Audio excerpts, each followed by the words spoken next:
ఏ ప్రభుత్వమైనా లేదా వైసీపీ ప్రభుత్వం ఉంది అనుకుంటున్నారా? సూటిగా అడుగుతున్నా డిప్యూటీ సీఎం గారిని. మరి మీ ప్రభుత్వమే కదా, తప్పు చేసిన వాడు చర్య తీసుకోవచ్చు కదా. ఎందుకు ఈ కాగితం పుల్లే మాటలు ఎందుకు? నేను వస్తే మనిషి కాదు, మేము వస్తే మనిషి కాదు, మేము వస్తే మనిషి కాదు. దేనికి? తప్పు చేసిన ఎవరైనా ఒకటే.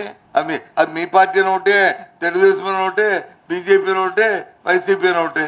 అందులో ఎంపికలు రోజు పేపర్ తీసి తిరిగేస్తే ఎక్కడో దగ్గర ఒక మానభంగం, లేకపోతే ఒక హత్య, లేకపోతే ఒక కిడ్నాప్, లేకపోతే చిన్నపిల్లలకు వచ్చి కలుషితంతో వచ్చి ఆ స్కూల్లో ఇబ్బంది పడి హాస్పిటల్లో జాయిన్ అయ్యారు వాళ్ళని, లేకపోతే దానివల్ల చనిపోయారని. ఇవి పేపర్లో రోజు పత్రిక తిరిగేసామంటే ఏదో ఒక ఇష్యూ. పోనీ ఆర్థిక పరిస్థితి ఏమైనా శుభ్రంగా సగంగా ఉన్నాయనుకుంటే 2,50,000 కోట్లు ఈ 18 కాలంలో అప్పు చేశారు. ఏం చేశారంటే దానికి సమాధానం లేదు. ఏమైపోయిందంటే దానికి సమాధానం లేదు అని నేను వాళ్ళు ముఖ్యంగా 3 ఈ 18 కాలంలో ఈ ప్రభుత్వం వచ్చిన తర్వాత విద్యార్థులు ఎంత ఇబ్బంది పడుతున్నారో తెలుసా? ముఖ్యమంత్రి గారు, ఉప ముఖ్యమంత్రి గారు, మీ ఇద్దరికి విద్యామంత్రి గారు మీకు తెలుసా? ఒకసారి రివ్యూ చేశారా? ఫీజు రింబర్స్మెంట్ మీరు వచ్చి కాలేజీకి చెల్లించకపోవడం వల్ల ఎంత ఇబ్బంది పడుతున్నారో విద్యార్థులు.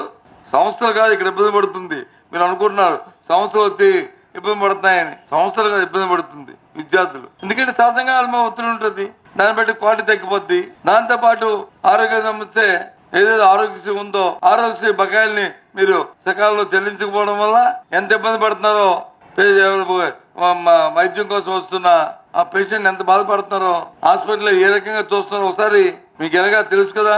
ఎంక్వైరీ చేయండి. లేదు మారుభాషను వెళ్ళి ఒకసారి హాస్పిటల్కి, స్కూల్స్ కి వెళ్ళి, గ్రామాల్లోకి వెళ్ళి ఉపాధి హామీ పనులు ఎలాగవుతున్నాయో ఒకసారి మారుభాష వెళ్ళి చూడండి. ముఖ్యమంత్రి గారు, ఉప ముఖ్యమంత్రి గారు, అలాగే విద్యామంత్రి గారు చూడండి ఏ రకంగా ఇబ్బంది పడుతున్నారు. నేను రాజకీయంగా చెప్తున్న మాట, ఇది చేస్తే మీకు కూడా మంచిదే, మీ ప్రభుత్వానికి కూడా. ఏదైనా అసత్తు నేను చెప్తున్నా టోటల్ గా ఫెయిల్యూర్. ఒకవేళ దాన్ని ఎలా సరిదిద్దుకోవాలి, ఇంకా 3 సంవత్సరాలు ఉంది, మీకు కూడా మంచి జరుగుతుంది. ఆలోచన చేసుకోండి. అంతే గొప్పకి టాపికాలకి పోకండి. 2,60,000 కోట్లు అప్పు తీసుకొచ్చి పిల్లల తాలూకు విద్యార్థుల తాలూకా ఫీజు రింబర్స్మెంట్ చేయలేదా? ఆరోగ్యశ్రీకి వచ్చి బిల్లులు చెల్లించలేదా? ఉపాధి హామీకి వచ్చి ఇవ్వలేదా? మళ్ళీ కాదు కదా, నిన్న వచ్చి సరుకులు ఇచ్చారు. గ్రామీణ ప్రాంతాల్లో ఎక్కడా కూడా ఏ పనులు కూడా 15th ఫైనాన్స్ లో చేయడానికి వీలు లేదు. త్వరలోనే గైడ్ లైన్స్ ఇస్తాం. ఎందుకు? వాళ్ళ పదవీ కాలాలు అయిపోతున్నాయంట. అందుకని దానికి వచ్చి ఒత్తాసుకొచ్చి ఓ పత్రికలు వచ్చి అమ్మమ్మ డబ్బులు ఖర్చు పెట్టేస్తాని. ఇలా డబ్బులు ఖర్చు పెడితే యంత్రాంగం ఏమైంది? అధికార యంత్రాంగం ఏమైంది? ఒక తప్పు చేసి ఒక తప్పు జరిగితే వాళ్ళ మీద చర్య తీసుకున్న హక్కు ప్రభుత్వానికి లేదా? దాని గురించి మొత్తం స్టాండ్ స్టిల్ చేసి ప్రభుత్వంలో ఉన్న పనులను ఆపేస్తారా? ఇదా గవర్నెన్స్? ఇదా ప్రభుత్వం తాలూకా విధానం? నడవడి కంటే ఇదా? చెప్పండి.